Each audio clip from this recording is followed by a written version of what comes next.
All right, Brandon, welcome to Founders Club. Hey, man, it's great to be here. Thanks for having me. Absolutely. Yeah, I'm really excited to have you on today. I think this topic is going to be a really great fit for our audience. We have a lot of, people interested in development and building homes, and so talking about how to turn land into housing communities, I think is going to be a really good fit. So why don't we start with just kind of a 30,000 foot view on an overview of the process of taking raw land and turning it into a housing community? Yeah, so I'll break this down, and it's really simple.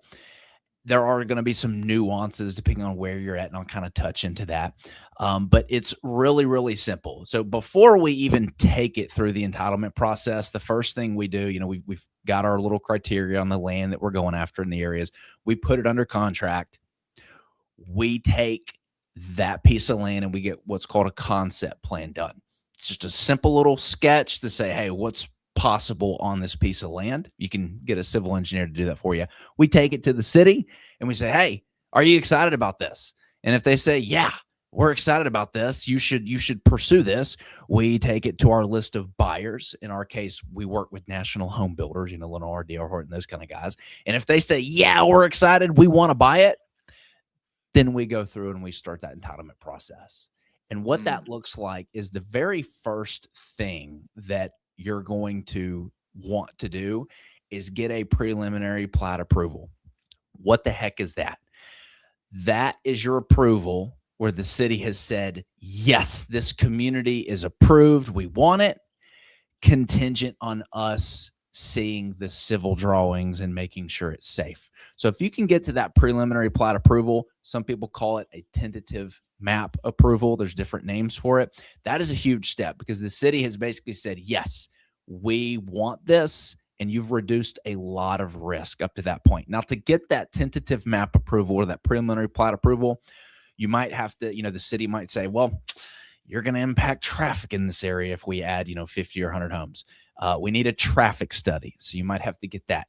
Maybe there's a lot of storm water that, runs over the side, or some wetlands or something, or maybe a stream that runs through. And the city might say, hey, we need a hydrological study just to make sure this area is not going to be impacted and disrupt the storm water around the area. So you might have to get that. So there might be a few things that you have to give the city for them to say, okay, all right, like we will approve this thing. And typically your preliminary plat approval, imagine taking that concept plan, that just sketch of like what might be there, and you're adding a little bit of engineering to it. So the city might say, okay, well, what would the water look like if it ran through here? Some of the important things, not a full blown engineering plans, but some light engineering might need to be done.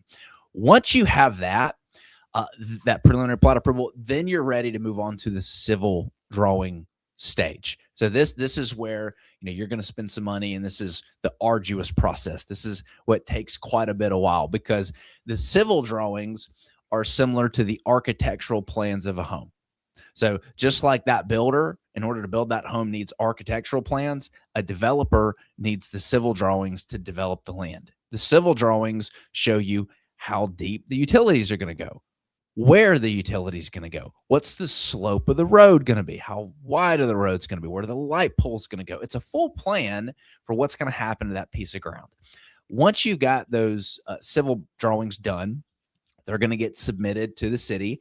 There's going to be a lot of back and forth between the city's civil department and your civil engineer, and you're going to work things out, and you're going to go to multiple meetings and answer lots of questions. But eventually, the city's going to stamp those civil drawings, going, our department has approved it. And now you can move on to getting what's in Tennessee called your SWIP permit. And SWIP is SWPP. That is your stormwater prevention plan. So in Tennessee, the plans kick up to the state now after the city has approved them. And the state wants to look at them and just make sure that nothing's going to get flooded or people aren't going to drown because of how the community is designed. They might have some adjustments for you. And after you get that, you can go pull a grading permit and you can actually start moving ground. So that's kind of it in a nutshell. And, if you want, I can go into like the reason we do the entitlement. It's kind of cool. I didn't know why we did entitlement until I started traveling to like third world countries, but it's pretty cool the reason we have this process here in the United States, because you don't realize it until you travel and you're like, wait a minute, like I see all these areas that have flooding in Mexico and I see signs all over Istanbul. It looks really tacky. And once you see some of these things, you realize why we have these government regulating bodies that do what they do. And so it's pretty cool. It's a cool system that we have here in America. We're very blessed and we take it for granted. Yeah, I think that's a good point. I'm curious as to know how long the timeline is on average on that process. So in Tennessee, it's about 15 months or less, and it could be significantly less depending on the municipality we work with. Where you're at, I'm so sorry, in California, I talk to developers and they're like, yeah, it takes me 3-4 years to get something approved. Yeah, And I'm yeah, I like, would say 2 years is lightning quick. Yeah. oh my gosh, I could never. So, and that's one of the things that we do. And one of the things that we teach in our mastermind program is you put the land under contract contingent on getting the result. So we don't have the risk of buying something and then not getting the approval and being stuck with something that we can't develop. Like, we put an option on it. In California, I was talking with some of the developers and I told them this because I thought kind of everybody did this. And and I said, well, how do you convince the seller to go under contract with you for 4 years? They go, we don't. I said, what do you mean you don't? He's like, well, we buy it and take it through. And I'm like, what happens if you don't get the approval? He goes, we hope we don't lose too much money. Yeah, yeah, that's a real thing. And yeah, interesting. That was actually going to be my next question is, how you are you purchasing the land and then doing all this? But it sounds like you're just tying it up under contract, then doing all this to make sure you can do what you want, and then going through the purchase, That's exactly right. which is great. I mean, that's the ideal way to do it.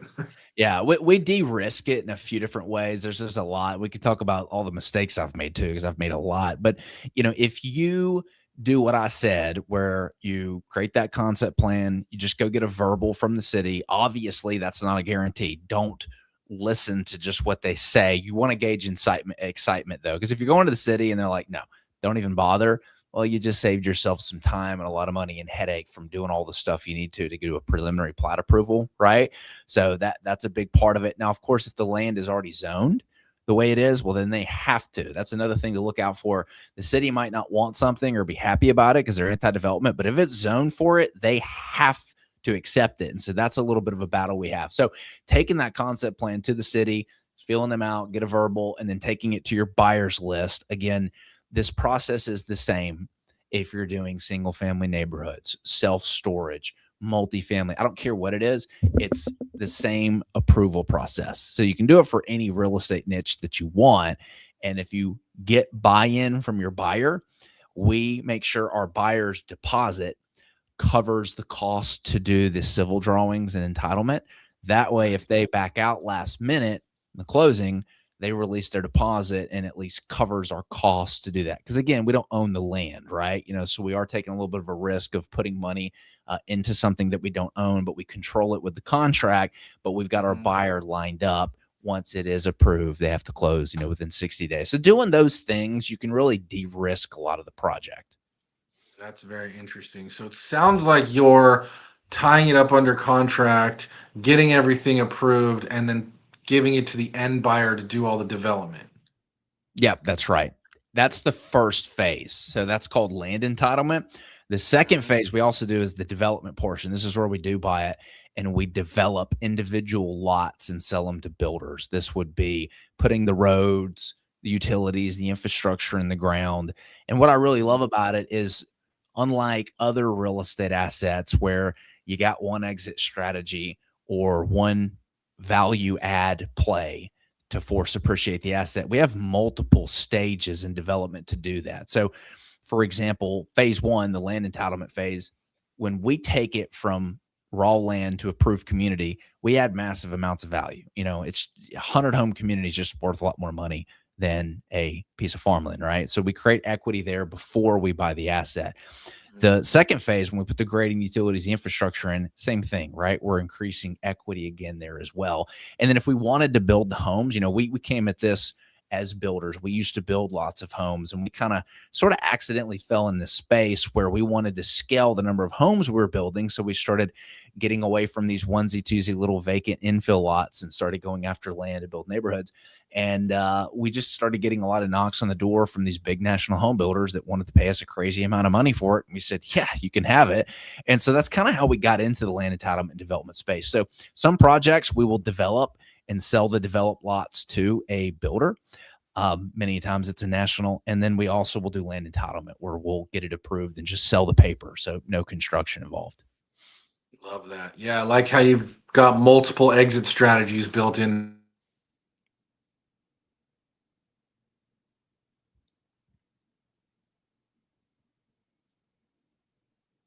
there. Um, so how are you and what are you? Oh, you You there? froze up for a second. All right, no, we're back. You're back. Okay. um, I was saying, how are you finding the majority of your deals right now, and what sort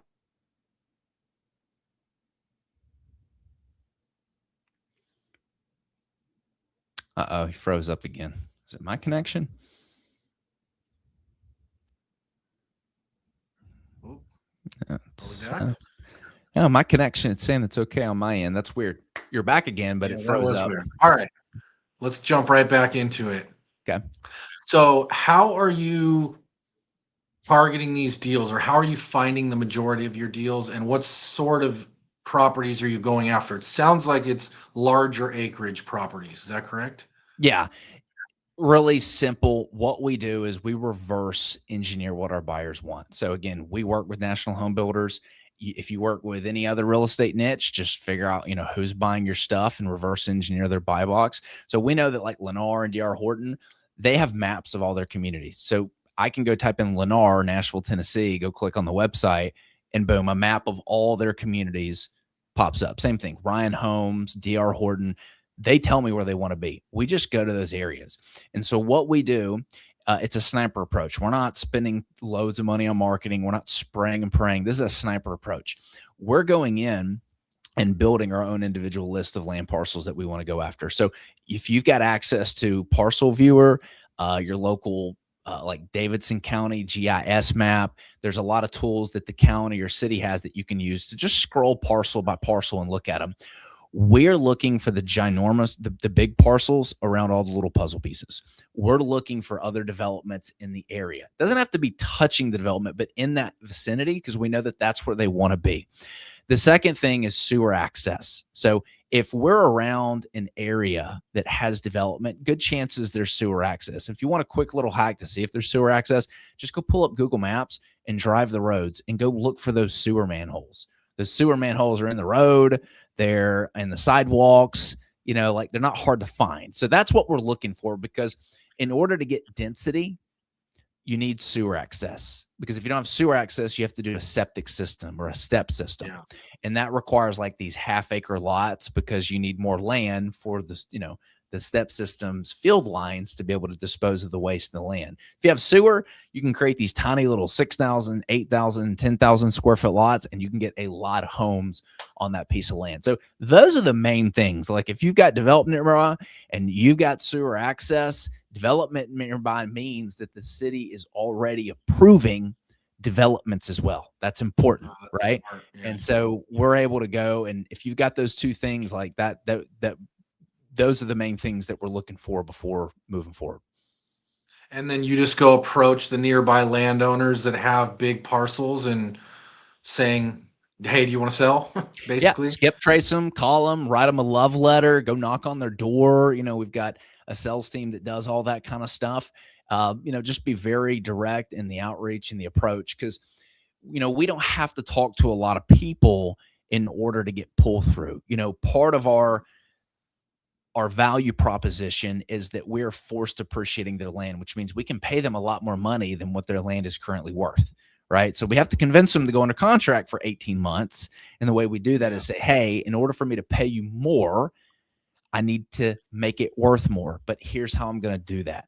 And of course, they get invites to all the hearings and stuff. So they feel like progress is being made. They feel like they're a part of it, and they can actually feel and see things happening with the land. So that's kind of how we structure it with the sellers. Yeah, that's really smart. So you keep them involved in the process so they feel good about everything. And then are you pretty much offering retail? Like, are you offering close to retail, or where do you come in with your offer price generally? So it depends on the back end, right? Like we typically know what the market's willing to pay for entitled, ready to develop land, and we're going in there. We've got to create some kind of arbitrage profit for us, right? So it's got to make sense. So we're offering them more than what they would currently be able to sell it for, but less if we do all the work to get it entitled, right? Like we're Yeah, not going to give that away for free. Like we got to get paid yeah, for all the work that we do. But typically, we're going after deals that are at least 50 units. That's what national home builders want. And we want to make $20,000 per unit, right?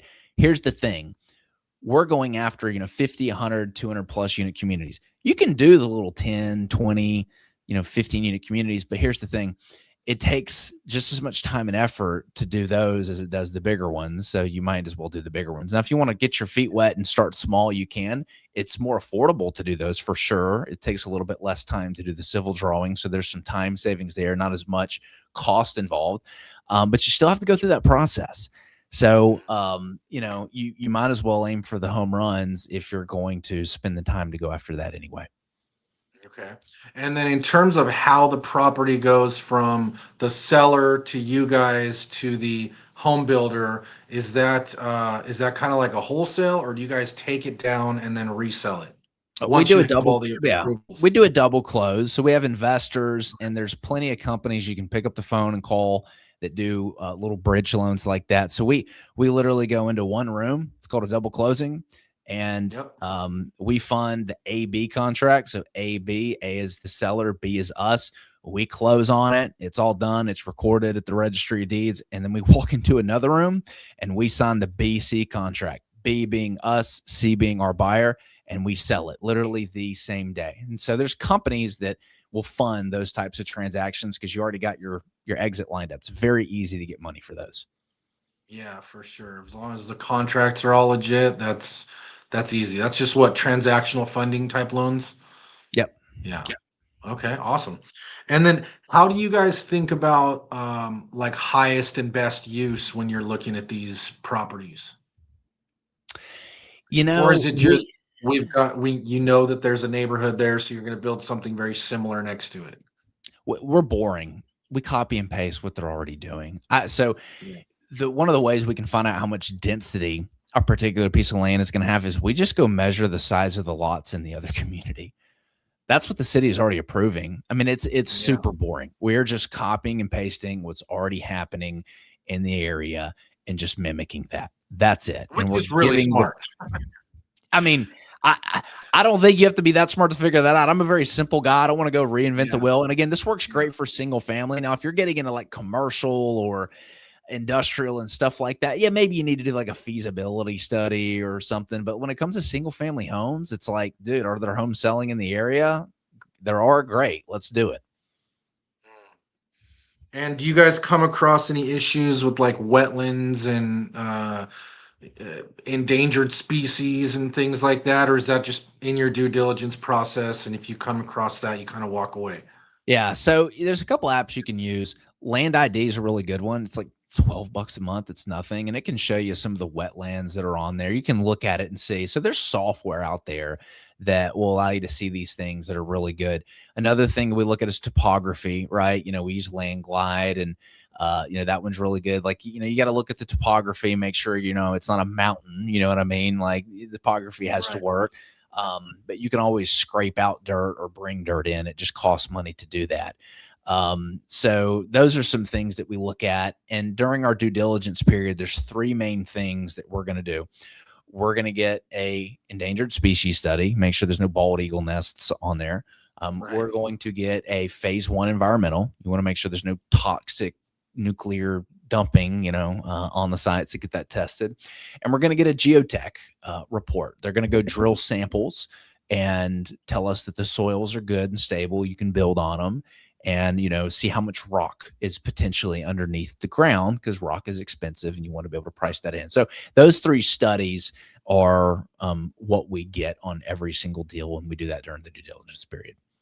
Love that. Yeah, that's good tips on those three right there. So, okay, cool. So then, what tips can you give us around approaching the cities? Because I know that definitely in our market here in San Diego, that's a big, that's a big challenge.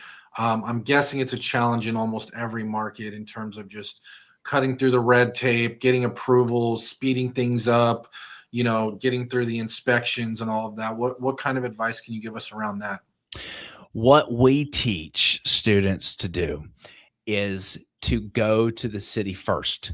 And again, not every market is created equal. I personally would never do a deal in San Diego. Nothing wrong with San Diego. I'm just, there's easier markets to go in. So number one is pick the developer friendly markets. Well, how do you know that? Go sit down and meet with the planning director. Or if it's a bigger city, maybe it's a council person that's in charge of that district. And don't bring them anything. Just go bring some coffee, donuts to the office, and show up and say, hey, my name's Brandon. I'm a new developer in town. Just want, 15 minutes of your time. Can you meet with me? Great. Hey, what are some things developers that have done that create win-win in the communities? All right. Who are some of the developers that have really knocked out of the park, and what did they do? What does your phone, Mr. Planning Director or council person, what is it blowing off the hook for? What do people call and complain about? If you can talk, if your development can solve that problem, you're speaking their language. What are the Mm, citizens complaining about? What's lacking in the community? What are some projects that the council is approving, and why? You build these things up and you get an idea. In Wilson County, for example, they don't want townhome products. They're sick of it. So guess what I'm not mm. going to do? I'm not going to bring them Build a a townhome. townhome product. Yeah, I'm going to make sure it's a single family detached residential neighborhood. But if I didn't go speak to them ahead of time, I wouldn't know that. And I could waste all this time and money and offers to the seller based on townhomes being on their land. So I don't do that.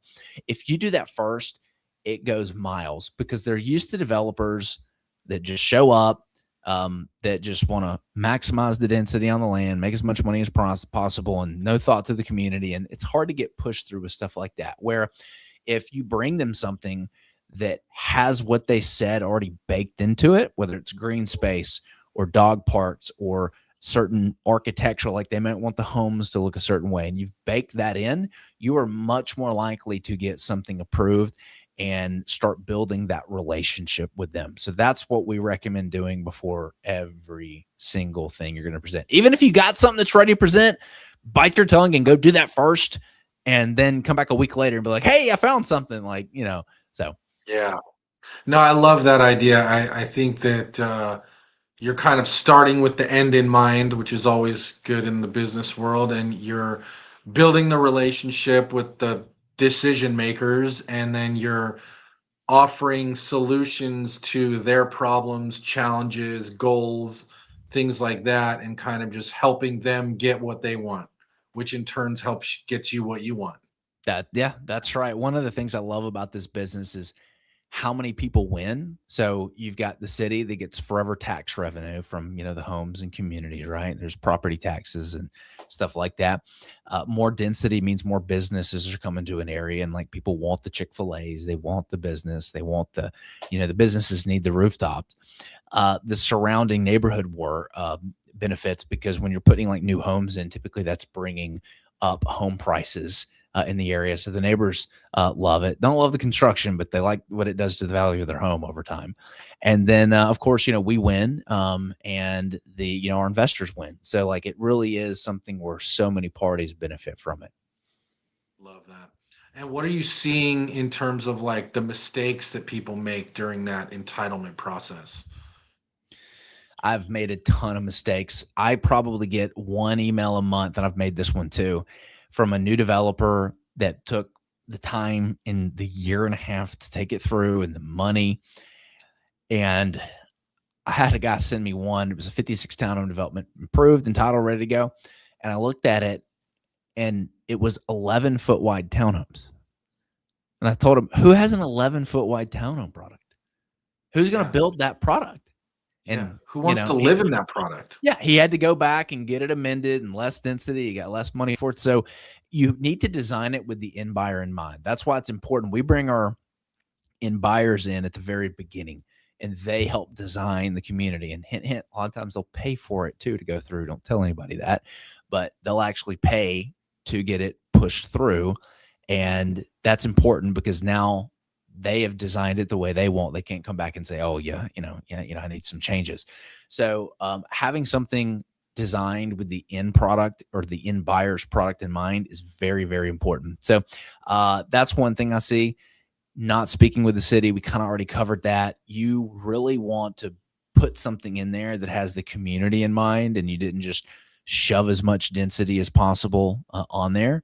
That doesn't go very far. A lot of new developers will make that mistake, and So then when you say that, are you talking like playgrounds, parks, yeah, things like that? Yeah. yeah, yeah. I mean, we had one that they said that there's a lot of disabled people that needed like a sidewalk to go along the main road. So like we didn't have to put that sidewalk in along the main road because we don't own that main road, right? Our development's around the corner, but they really wanted that, and so we're like, you know what? We don't have to do it. Like our property's down the road, but you want us to put that in? Yeah, we'll put that in. That might be a way of us getting it approved. The city gets what they want, we get what we want. So there's a collaboration there. So like, you want to get creative and really figure out what the needs of the community and the city are, and try to build that in. Love that. No, that's great advice. Um, so is that kind of like your full underwriting process in terms of like you get it under contract, you've gone to the city, you know what they want, you've kind of talked to the end buyer, you kind of know what they want, and so now you're able to put it all together. Is there anything else that's part of your underwriting process before you know you've got the full green light? Yeah, there's more things that we do when we look at like the topo and stuff like that. We want to look and make sure that we've got the number of units correct and kind of get a ballpark on that. That's where the civil engineer and the concept plan comes in. But that's the simplification of the process. There's a lot of things that might get thrown in there depending on where you're at. Like I mentioned, the stormwater prevention plan, the SWIP permit we need. That's in Tennessee. California, maybe there's a fire prevention plan, something, I don't know. So every little area kind of has some nuances that might pop up just depending on where you are. If you're in, I don't know, Buffalo, New York, maybe there's a snow thing or something. I don't know. Right. So that's where each area is a little bit different because their needs are a little bit different. And you're going to get that intel by going to the city departments and just finding out firsthand. That's exactly right, 100%. And I'll tell everybody, like, what we've really done is we've started utilizing AI. AI is your best friend on a lot of this stuff. So we actually show students how to build out their own custom GPTs where you can upload the zoning overlays and the zoning regulations, and now you've got your own little custom chat GPT chatbot that you can talk to about that Your specific analyst. city's, yes, all their requirements and what are ahead. And that, if you do that alone, like that's going to save you a lot of effort on the due diligence on the land and stuff like that. Like we've got prompts already built. I mean, they're huge. The prompts are like 20 different questions, and it's got so much information built into it. We just plug those prompts into Chat GPT after we built up the custom, and it spits out all the information we need. I used to have to go to the zoning regulations, go read through it, find the thing, and do it. That's probably one of the biggest misconceptions about this business is I think people think that one day they're going to get to an area where they've got all the zoning stuff memorized and all the overlays memorized, and like then they'll know exactly. No, that will never happen. The city's constantly changing things. The state changes things, and how the city of like Murfreesboro does things is different than how Mount Juliet does things. And those are cities that are only 45 minutes away. You will never memorize every little thing that has to be done in order to get something approved. You're kind of navigating it, right? It's like you pull up to the edge of a city and you want to get to the other side, where you're going to have to go through some some red lights. You're going to hit some stops. You're going to hit traffic. You're going to get turned around. You're going to, have to go on a one-way road when you don't want to because you didn't see it. So you're figuring out, if you wait for all the lights to turn green at the same time to get to the other side for a clear path to the end, it will never happen. So you got to go through it. AI is your tool to navigate that traffic a whole lot easier than you doing it yourself. It's like your best friend as a developer. So it's your Yeah. ability to find and distill information that will make you successful, not memorizing all the zoning regs and the overlays, because that's impossible. Yeah, no, totally agree. We're big on training people how to use the AI to, our advantage. Building custom GPTs, I think, is huge because then anything that you're doing over and over again, you should just build a custom GPT for and leverage it to help you be your thinking partner, all of that kind of stuff. So love that. What about approaching the builders, the end buyers in your scenario?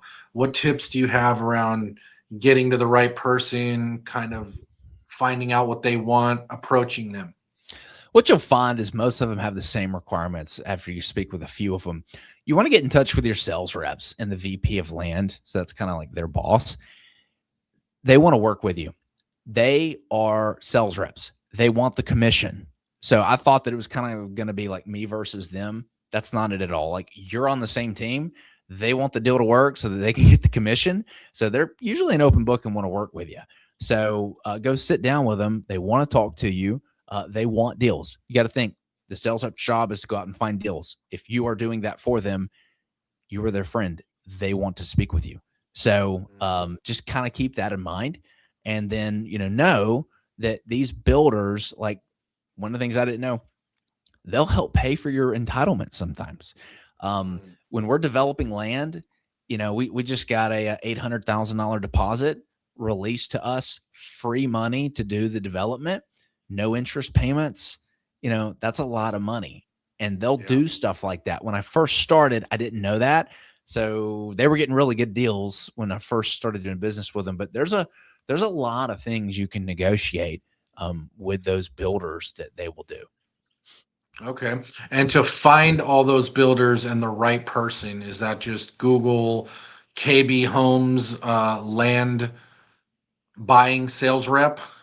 Yeah, you can go to LinkedIn and type in, DR Horton acquisition specialist or land acquisitions. You can find them that Love way. that. You Yeah. can go on, sometimes they'll have a local website. You can see the team and find it. And if you can't find their email, what I've done is, I'll go find someone from DR Horton, and it's usually um, their first letter, their first name, their last name at drhorton.com. So, for example, my name is Brandon Cobb. So my email signature would be bcobb at drhorton.com. Well, if I find the name of the sales rep, but I can't find their contact information, but I have somebody else's email signature, I know what their email is based on how it is uh how it's formulated, right? And so I can just type in the first letter, their first name, their last name, and then at drhorton.com, and I can find them. So I found a lot of people like that. And then this works for reaching out to anybody. I use Loom when I do it. So Loom, you record a little video of yourself with this software, you paste it in your email, and it doesn't come up as a link. It comes up as the first 3 seconds of the video, and it's usually me waving. And I do that when I need to get in touch with people. It helps me break through the email That's a noise because good they're tip right they're there. they're they're clicking through email, and all of a sudden they see a video of someone waving. I'm like, who the heck is this? And so I click it, and then that Yeah. works really, really well. So those are a couple tips. Love that. Yeah, Looms, that's a great idea. And the cool thing about Loom too is it lets you know when they've watched it, so then you can follow up. Hmm. Love that. That's a great one. Okay, so one thing I wanted to ask you too is how are you making the decision on whether you want to develop yourself or just sell the entitlements to these national builders? If one is money, development's very expensive, and I don't have unlimited amounts of money. So, we do have our own capital raising firm, HBG Capital, that focuses on investments right here in Nashville, Tennessee. So we want to keep that money busy. So if we got the money, we're more inclined to develop it depending on what price we get from a builder on a lot. Prices can vary. If DR Horton is in an area and they already have plenty of developments, maybe they offer you $100,000 per lot. If it's a new builder, like Smith and Douglas came in town and they were like, they wanted to plant their flag and really break in. If you find yourself in that situation where a builder really needs to get into a market, they might pay 130 a pad. So it's a fluid situation, right? Depending on how motivated that builder is to break into the market or pay you for it, then that'll kind of determine which route we take. We mostly like to do the entitlement stuff, just because it's less capital intensive, um, cleaner timelines, and like it's kind of nice having your end buyer lined up immediately. Much shorter process too. Yeah. If we're developing, we have to do the entitlement process and the development process. So we do both. We do both of those, and they both work. Obviously, you're going to make more money if you do the development, right? Yeah. Yeah, but I think what's really nice about your model, the way you've outlined it, is the fact that you basically have the option, right? You can look at how much meat is on the bone and then decide if you want to take it down yourself at the end because you've got the property under a contract. So no one's put any money out yet. And then at the end, you can just decide based on, all those things you just mentioned. Do I want to flip this thing to someone else to build it, or do we want to keep it in house and build it ourselves? That's right. That's right. Love that. Love that. Very cool. Well, I appreciate it, Brandon. This has been really awesome. One of the questions I like to end with is in 60 seconds or less, what does it take to be great at the land entitlement process? Uh, Partnering with somebody who's done it. This isn't a business you go and figure it out on your own. Go partner with somebody who's already done it. They can guide you through it because there's some big mistakes you can make. You don't want to make those. Or, get a coach to coach through it, or join a community of other people doing it. Have some kind of system where, someone can hold your hand through it. How you figure that out is up to you. But that is by far, that's what I wish that I had done when I was first figuring this out. Yeah, yeah. And I think that's great advice because it is a complicated process sometimes. And a lot of the developers in your neighborhood, in your market, wherever you want to do this, they'll offer consulting services for a fee. Or to your point, you can talk to someone like Brandon, who's got a mastermind and info products around this whole process. So, on that note, for those that do want to learn more, Brandon, how can they work with you? And tell us a little bit about your mastermind. Yeah, so there's two people that we serve. If you're an investor and you don't want to learn to do what we do, and you just want to put your money into these types of investments, and you like the idea of diversifying with, we do affordable housing in our kind of niche. If you like that idea of investing in that, you can go to hbgcapital.net/waitlist. There's a whole video, breaks down everything, and you're welcome to book a call with me. And, we talk through that. If you want to get our free ebook, 100 questions business owners ask before investing, just go to hbgcapital.net and you can grab that free ebook. So if you want to be an investor and not do all the work and just have passive income come, that's one way. If you do want to do what we do, if you like the idea of creating new communities, we have a lot of builders in our community, a lot of land flippers, people that want to do development. It's a great fit for sophisticated real estate investors, not a fit for first timers. Like, everybody in the group is like a full-time entrepreneur in some way, shape, or form, and has the experience foundation to be able to do it. If that sounds like you, you can go to learnlanddevelopment.com. We've got a free course, Land Development 101. You can go grab it, and it's like 8 hours of content. There's interviews with civil engineers, interviews with national home builders. The first 3 hours is all about like the land and how to find it and do the due diligence. The other 3 hours is all about raising capital, because you're going to need to do that in this business. And you can, again, go grab it for free. And if you want to learn more about the mastermind community and the coaching, there's a video on the website that explains it. And you can book a call with me and learn more. Awesome. Love that. Well, I certainly appreciate your time. This has been a great interview. And for those listening, if you like money and you like real estate, make sure you hit that like and subscribe, and we'll see you on the next one. Thanks, Brandon. Thank you.